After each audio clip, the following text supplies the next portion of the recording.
What's going on, folks? This is CJ here, Three Black Geeks, and I'm here with Joshua Williamson for DC's Night Terror. Yeah. Night Terror. And Dawn DC over here. And Dawn DC.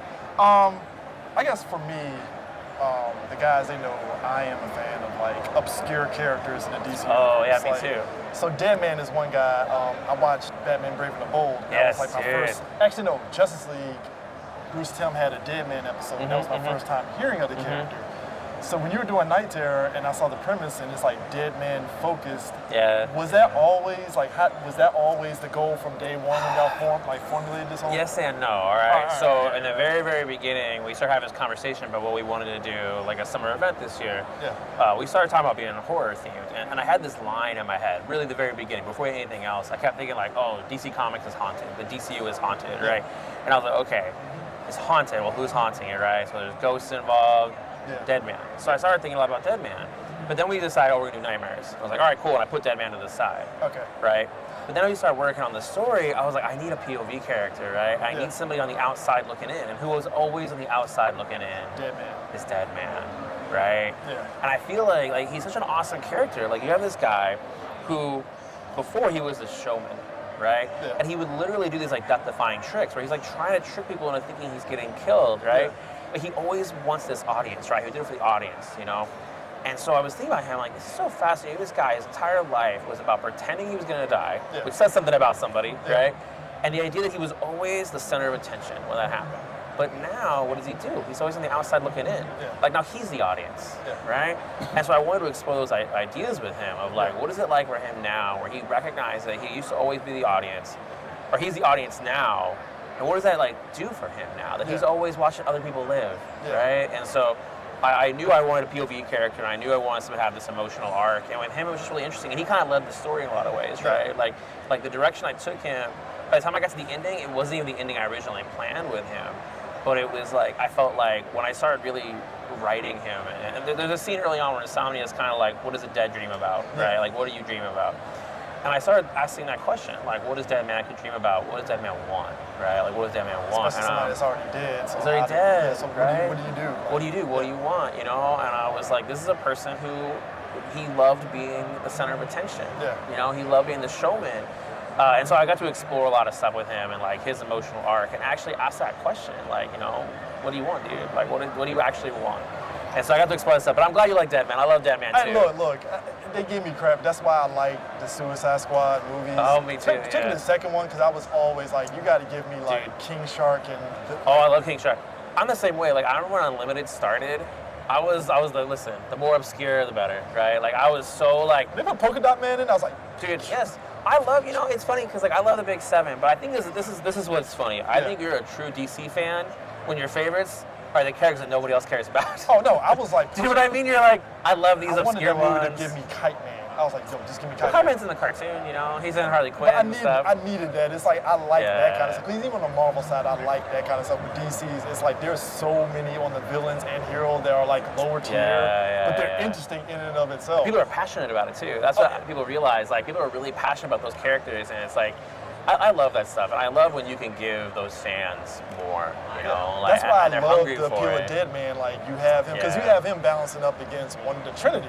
Yeah, and he's there with them hanging out and stuff. I mean, how do you balance that dialogue with the Trinity and Deadman? Like, are you still kind of keeping the voices? It's all about that. Like, that's always the key for everything I'm writing. And it's the thing that sometimes I'll struggle with the character, because if I can't hear them talk, that's a problem, you know? But I can hear Deadman, I can hear Batman, I can hear Superman. Wonder Woman's one is always a little challenging, you know, but I can still hear her, right? And that's always the key, where it's like, I hear their voices, and I let them do the talking, right? You have to always think about that. Like, I think one of the keys when you're writing these characters is it's not you, right? It's not you, it's them.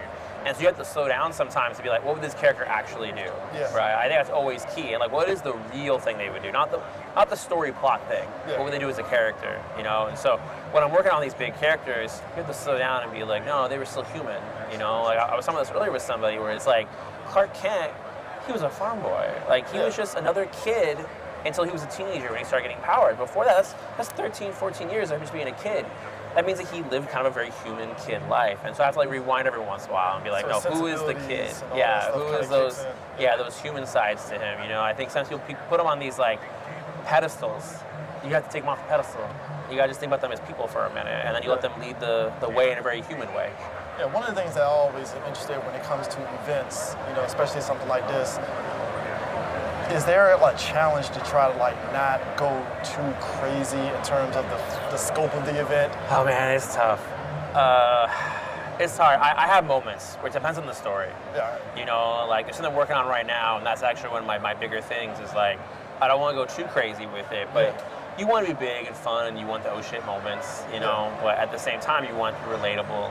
You want to make sense, and again, you want to bring it back around a character. So we're doing this stuff. You want to have fun, and you do want to get wild with it sometimes, You want to get something that surprises people with it, but you still want it to make sense. Yeah. And you want to come from a place that's still grounded, it's still an emotional story. That's the stuff I look for. But yeah, every once in a while we have these meetings where we have blue sky meetings, where we're talking about what's the wildest thing? I love doing these. What is the wildest thing that can happen, right? It's like a game. It's like trying to one-up each other. Yeah. And sometimes you'll find something, you're like, no, that's good though. That's good. Yeah. And then you do it, yeah. Is there a collaboration process with the tie-ins for this? Because, obviously you're doing this, but I saw some of the tie-ins that's going into Night Terror. I think one of them, Harley Quinn has a Night Terror. Yeah, I talked to Teeny, yeah. So do y'all have a collaboration on try to keep the continuity and focus with We would Night do Terror? Zooms. This event's a little different because it all takes place in one night. Okay. Right, the entire story takes place in one night. It's only 2 months long. Okay. Because it's all in the nightmares, it allows you to kind of have some flexibility, It was a lot of Zooms. A lot of calls, a lot of texts, a lot of messages, People know how to get hold of me, they know how to get hold of me, so it was a lot of talking to people and stuff. And then I was talking to editorial, and then editorial led the way with a lot of it, so it's just a matter of a lot of Zooms, dude, and talking about stuff. So, Jeremy Adams was working on Green Lantern, and we started talking about it, and, I gave him, the full download, and then he pitched me some ideas, and I'm like, that's awesome, do that, But, one of the notes I had for everybody was, I was like, fears and nightmares are different, right? Nightmares can be very weird, right? They don't always make sense, and they're not always so literal, right? Yeah. So it doesn't necessarily mean that's something you're afraid of. So, or it doesn't mean if you have a nightmare about there's this thing where if you have a nightmare about your teeth falling out, that doesn't mean that's your actual fear. It means you're afraid of change, right? So we had a lot of talks with that, and I was really happy when some of the writers reached out and they asked those kinds of questions of are we going literal? Are we going figurative? Are we going meta with it? And I was like, all the above, But I was like, listen, it's about your character, right? What would your character actually have a nightmare about, and talk about that, and then try to get weird with it. Yeah. Have some fun. That was really my biggest priority, was have fun. Yeah. I think I asked you before we started, the whole idea of coming to these conventions. So for this year, how has it been for you with relation to, obviously the actor strike and the writer strike? Oh yeah. Has that kind of affected your guys' industry a little bit? I'm a little different because comics aren't a part of that, so we're always kind of to the side. I will say with this, it's I've been coming here. Here's Jim Lee right here. Hey. Jim's gonna crash our interview real quick. I'm gonna drag Jim in. Jim's awesome. Oh, yeah. So I've been coming to this convention since I was 14 years old, right? I have come to the DC booth. I have seen the many different versions of the DC booth, and I remember going to the first time we came to San Diego Comic Con after Rebirth started, and there was this giant Flash banner, and it was super surreal. It was definitely I don't know, man. It was weird. It was very powerful to see that. To be I've been a DC kid my whole life to see that. But when it came to everything that was going on, we talk to people about what's going on, and I definitely really support the actors and I support the writers, unquestionable, a lot of things that they want are things that we need to have those things, Oh, yeah. And so being here, I definitely support those people not being here, and I know some people that came for comics, It's definitely different because it's a different vibe, Hall H is empty, normally there's a line of people waiting to get in for that, so it's definitely interesting to watch sort of that changes. But yeah, I definitely support all of some of the actors and the writers are doing, it's they're really fighting for stuff that we really need. They're fighting for things that feel obvious, it feels obvious. I watch that stuff and I'm like, yeah, they're right. Why isn't anybody arguing with this? There should be no arguments whatsoever. So I don't think it's in zero way do I think it's a bad thing they're not here, right? I think it was the right thing to do. Yeah. I think lastly, one of the things that I had noticed over the years, just as a person that reads comics and stuff, sometimes you'll get somebody that is from Hollywood, they'll do maybe a short story from Marvel or DC and stuff. From your perspective, do you feel those type of Hollywood writers could offer a different perspective in terms of going about comic book writing, or Yeah, that's how it is. It's always depends, you know. There's no absolute rule with that. Like, you know, we had a few years ago where a lot of animation writers came in. Oh, okay. And you look at someone like Jeremy Adams. Like, Jeremy Adams came from animation. He came from Hollywood. And he's great. You know, you look at what Jeremy's done on Flash, what he's doing on Green Lantern, you know. So it's really just about, like, what are their story possibilities. And there's no absolute rule of, like, oh, if a Hollywood person comes in, you know, they're all going to be the same, right? But it's all going to be this monolithic thing. It's like, it just depends, you know. Like, I welcome when they come in, you know, and I want to talk about it. It is interesting because they do have different perspectives, you know. Because, like, in Hollywood, you're used to having, like, actors say your lines. In comics, that does not exist. Yeah, it's on to you as the writer. Yeah, it's a very different dynamic. It's a different medium. It's a very different medium, and it's awesome to see what they bring to it. Like, even when I was doing stuff, I did a bunch of creator-owned books. You know, I did, like, Nailbiter and Birthright and Ghosted.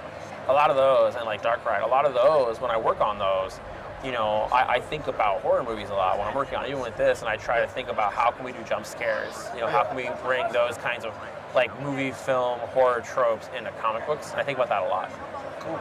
Well, I appreciate you taking the time. No problem. Like I said, the whole gimmick with Deadman is what, like, got me into it. So Oh, I was nice. like, all right, I gotta read this. He's going on a crazy adventure, so be warned. Oh, no, He's hey, going on a look, crazy I am adventure. all for the crazy It's going to be a adventures. rough ride. All right. Well, I appreciate you taking the time to talk to us. Thank you so and, much. We'll catch you guys later. Peace out. Yep, thank you.